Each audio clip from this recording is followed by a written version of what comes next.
ընդհանուր գծերով ասեմ, որ դեռ ապացուցված չի, որ կանոնը ինչ ազգի է։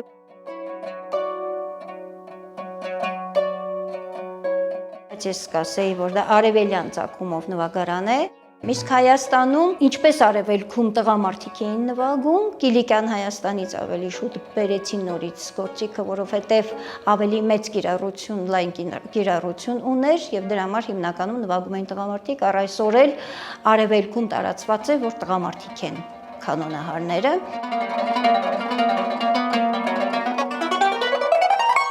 Եվ կանոնը շատ սիրված նվագարան դարձավ, հատկապես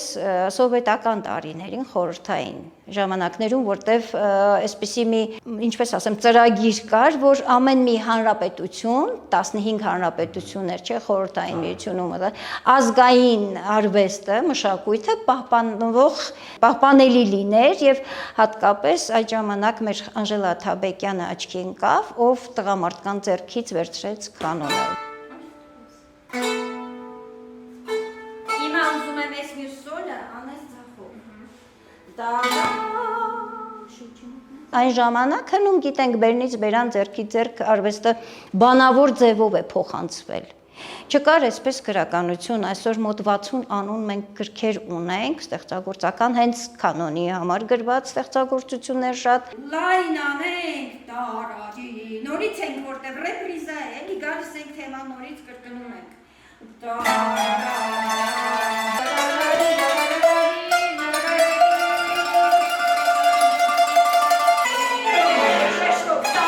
Սուրամ Շահբազյան, արևմտահայ էլի երաժիշտ, գրեց էլի փոխադրումներ կանոնի համար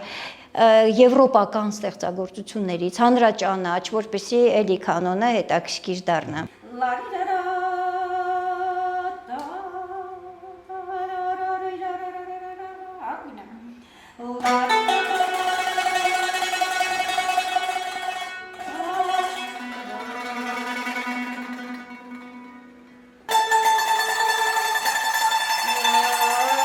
Իսկ Հայաստանում էլ, այսպես մի քիչ կենցաղից ասեմ, որ հարսանիքներն արդեն հարսի առավոտը առանց կանոնի ոչ մեկը չի պատկերացնում, այսինքն գիտեք մեր խոր անցյալում պատմական կենցաղում միշտ օգտագործվել են նվագարանները ազգային, ոնց որ նորից կենցաղ մտնի, ոչ միայն պրոֆեսիոնալ է նա, ինձ ուրախացնողը նաև սա է, բայց կարևորն այն է, որ սիրված է դարձել նվագարանը, որտեվ մի քանի տարիներ առաջ հատկապես պատերազմից էլ հետո, առաջին պատերազմից հետո 90-ականների Արցախյան պատերազմից հետո կարծես մարդիկ մի քիչ աղջիկները ամաչում էին գործիքը վերցնել, բայց հիմա այնպիսի հաճույքով են գրկում գործիքը, ինչ ամաչել, ընդհակառակը հպարտություն է բերում էլի եւ գեղեցկություն իրենց գեղեցկությունն ավելացնում է կանոնը։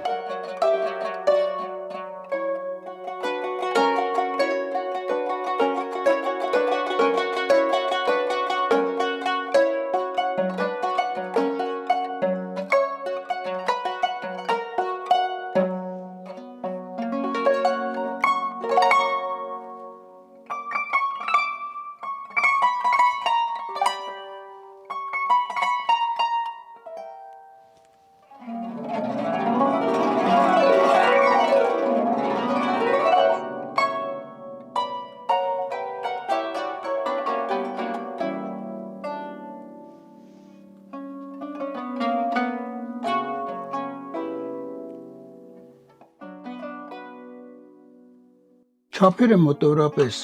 40 լայնությունը, երկարությունը մետրի չափ, երեսամասի փայտը ընկուզից,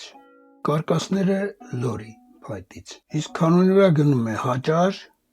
կարկասը լոր, երեսը ընկույզ, հաճար, սա հաճար, հենակը, հետևի մասը ֆաները, ուրեմն հիմնականը կաշյա, հենակ, լարերը հիմնականում ձկնորսական լարեր են տարբեր չափսերի, սկսած 0.6 համարից մինչև 1, այս վերջին մի հատ լարը 2։ Հիմնականը կանոնը կա 26 նոտա, կա 27 նոտա, 28 նոտա,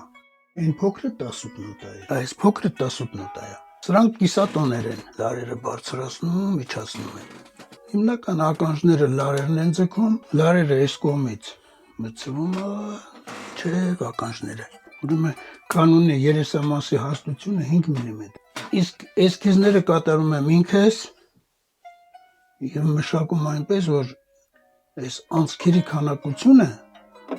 բարձրացնի երաժշտության մակարդակը։ Զարդանախշերը հիմնականում բոլորը տարբեր եմ անում, էլեմենտները նույնն է, բայց կառուցվածքը տարբեր։ Հիմնականում եկեղեցիներ եմ անում, որ Հայաստանից դուրս գալու դեպքում չասեն ուրիշ պետությանը։ Նուրը եւ խաղողը հայկական մեր սիմվոլներն են։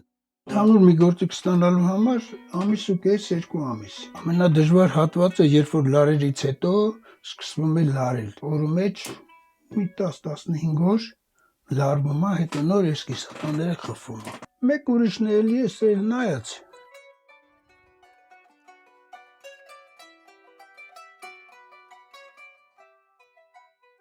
Կազմված է 3.5 օկտավայից, նախ ամենաներքևում սկսվում է մեծ օկտավայից, փոքր, առաջին, երկրորդ եւ երրորդ, եւ օկտավաներում տարբեր է հնչում գործիքի ձայնը։ Վերևում ավելի մեղմ, քնքուշ, միջին ձայնում ավելի այսպես հստակ, հա, իսկ ներքևում ավելի թավ ձայնով է հնչում գործիքը։ Քանի որ մեզ պետք է որ բարձր հնչի գործիքը, մենք օգտագործում ենք ցուցամատերի վրա մենք կրում ենք մատնոց եւ մեդիատոր։ Մեդիատորները կազմված են ոսկորից, դա կլինի կովի, հա, կոտոշներից են պատրաստված։ Իսկ մատնոցները հիմնականում արծաթից եւ տարբեր մետաղներից են պատրաստվում։ Նախ ասեմ, որ ամենասկզբում գործիքը նվագել են 2 մատով։ Օգտագործել են աջ ձեռքի ցուցամատը եւ ձախ ձեռքի ցուցամատը։ Գործիքը նվագում ենք 10 մատը մեր օգտագործում ենք, չգիտեմ, այսպես։ Քանի որ ունենք ստեղծագործություններ, որոնք մատնային են եւ շատ բարդ է կատարելը, հայկական կանոնը մնացած բոլոր ազգերի գործիքներից տարբերվում է նրանով, որ տեմպերացված է։ Կանոնի վրա նվագում ենք բազմատեսակ երաժշտություններ եւ բազմապիսի ստեղծագործություններ, այդ թվում մեր հայկական հոգեվոր երաժշտություն, կոնցերտներ, բազմապիսի իմպրովիզացիաներ, ինչպես նաև մուղամները եւ համեմատենք արևելյան գործիքների հետ, այսինքն դա կլինի արաբական էմիրություններ, Թուրքմենստան, թեկուզ եւ Թուրքիա, իրենց գործիքների բռնակները բազմազան են։ Մեզ մոտ երկուսն են։ Եվ մենք բռնակները օգտագործում ենք միայն դիեզ, բեմոլ, բեկար ստանալու համար։ Իսկ իրենք ունեն նոտաներ, որոնք որ մեր գործիքի վրա ստանալ կարող ենք, բայց առանց ինչ-որ միջոցների չենք կարող դա հնչեցնել։ Մեզ մոտ շատ բազմազան է ծրագրային առումով գործիքի այդ գործիքադարանի հետ կապված ստեղծագործությունները։ Իրենց մոտ ավելի շատ տարածված է իմպրովիզացիան, մուղամաթի հետ կապված թեկուզ եւ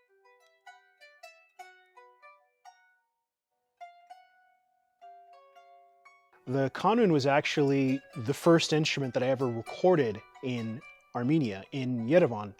And that was about 2008, so 5 years ago. And when I recorded that instrument, I worked with this young artist, Mayranush Rubenyan.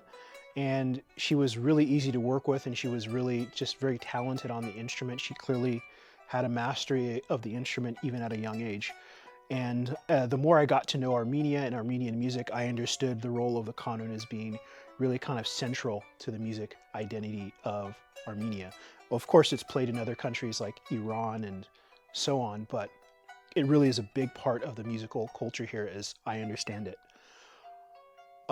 Now, over the last 5 years, we've gone on to work on half a dozen projects together, including Age of Empires 4, on which Mayranush was prominently featured as a soloist. And we've just kind of grown this really great working relationship. So when I started my own company and when I had the opportunity to work from here, from Armenia, she was one of the first people that I thought of to do a product with, and we're really happy to have her as kind of our first featured artist.